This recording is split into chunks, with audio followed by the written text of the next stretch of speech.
ব্যাপার বাড়ির মাছের ঝোল খেতে ভীষণ ভালো লাগে। কিভাবে বানালে ব্যাপার বাড়ির মাছের ঝোলের মতো হবে, আজকে তোমাদেরকে দেখাবো কিভাবে বানালে ব্যাপার বাড়ির মাছের ঝোলের মতো একদম হবে। তাহলে চলো রেসিপিটা শুরু করা যাক।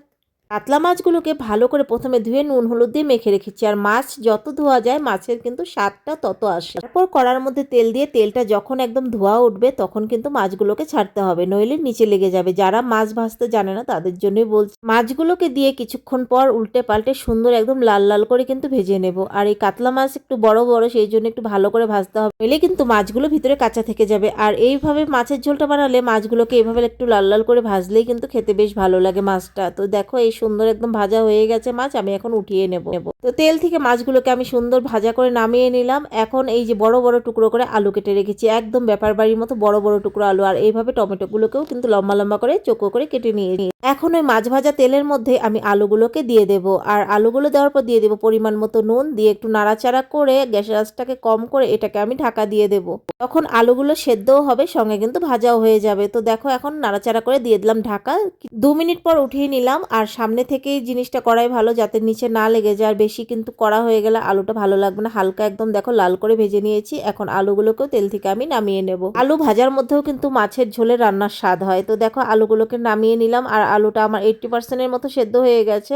তো দিয়ে দিলাম আর একটু তেল, কড়ার মধ্যে দিয়ে দিলাম শুকনো লঙ্কা তেজপাতা সঙ্গে গোটা জিরে। তারপর একটা মশলা তৈরি করে নেব, কাঁচা লঙ্কা সঙ্গে কয়েকটা পাকা লঙ্কা নিয়ে ছোট একটা পেঁয়াজ, 3-4 কোয়া রসুন, একটুখানি আদা, একটু জল দিয়ে পেস্ট তৈরি করে নেব। বেশি পেঁয়াজ দিলে কিন্তু সেটা ভালো লাগবে না, সেই জন্য অল্প একটু পেঁয়াজই কিন্তু দিয়েছি। সবকিছু তাই বেশি জিনিস দিলেও যে ভালো লাগে সেটা কিন্তু না। তো মিক্সি ধুয়ে একটু জল দিয়ে দিলাম পরিমাণ মতো হলুদ গুঁড়ো, পরিমাণ মতো নুন, জিরে গুঁড়ো, ধনে গুঁড়ো, পরিমাণ মতো লঙ্কার গুঁড়ো দিয়ে দিলাম। এখন একটু সামান্য চিনি দিয়ে দিলাম। আর এই চিনিটা দেওয়াতে কিন্তু কালারটা সুন্দর আসবে। তো দেখো এখন মশলাটাকে ভালো করে কিন্তু কষিয়ে নিতে হবে। ধৈর্য ধরে একটু মশলাটাকে কষালে কিন্তু এই রান্নাটা দারুণ হয়। তো দেখো দিয়ে দিলাম। তারপর মশলাটা কষানোর পর টমেটো গুলোকে, আর টমেটোটা দেওয়ার পর আর একটু ভালো করে কষিয়ে নিতে হবে। তো দেখো এখানে ভালো করে কষানো হয়ে গেছে, তেল ভেসে উঠেছে। দিয়ে দিলাম ভাজা আলুগুলোকে, আর সামান্য একটু জল দিয়ে দেব, কারণ আলুর সঙ্গে মশলাটাকে আবার ভালো করে কষিয়ে নেব। আর আলুটা বললাম 80% সেদ্ধ হয়েছে, যতটুকু বাকি আছে সে মশলার সঙ্গে আলুটাকে মিশিয়ে একটু সময়ের জন্য ঢাকা দিয়ে দেব। তারপর দেখো একটু পরে উঠিয়ে নিলাম, কষানো হয়ে গেছে, তেল ভেসে উঠেছে, একদম আলুটাও সুন্দর কিন্তু পারফেক্ট সেদ্ধ হয়ে গেছে।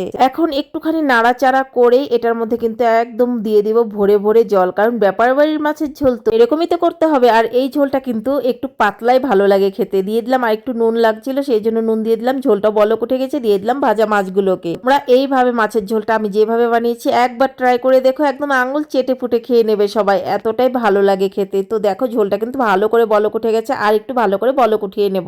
ঝোলের জলটা যেরকম বেশি দেবে সেরকম কিন্তু ভালো করে বলকটা উঠিয়ে নিতে হবে, তাহলে কিন্তু স্বাদটা হবে। দিয়ে দিলাম কিছুটা কাঁচা লঙ্কা ছিঁড়া, এই কাঁচা লঙ্কার গন্ধটা ঝোলের মধ্যে দারুণ লাগে। আর গ্যাসটা বন্ধ করে দিয়ে গরম মশলার গুঁড়ো, আর বেশি করেই কিন্তু একটুখানি দিয়ে দিলাম গরম মশলার গুঁড়োটাই। তারপর কিছুক্ষণের জন্য ঢাকা দিয়ে দেবো, যাতে গরম মশলার গন্ধটা পুরোটা মাছের ঝোলে ছড়ে যায়। আর দেখো নামিয়ে নিলাম একদম কাতলা মাছের ব্যাপার বাড়ির মতো আলু টমেটো দিয়ে মাছের ঝোল। একবার যে এই মাছের ঝোলটা খাবে না সে বলতেই হবে ব্যাপার বাড়ির থেকেও বেশি স্বাদ হয়েছে এই মাছের ঝোলটা। সত্যি বলছি দারুণ লাগে গরম ভাতে।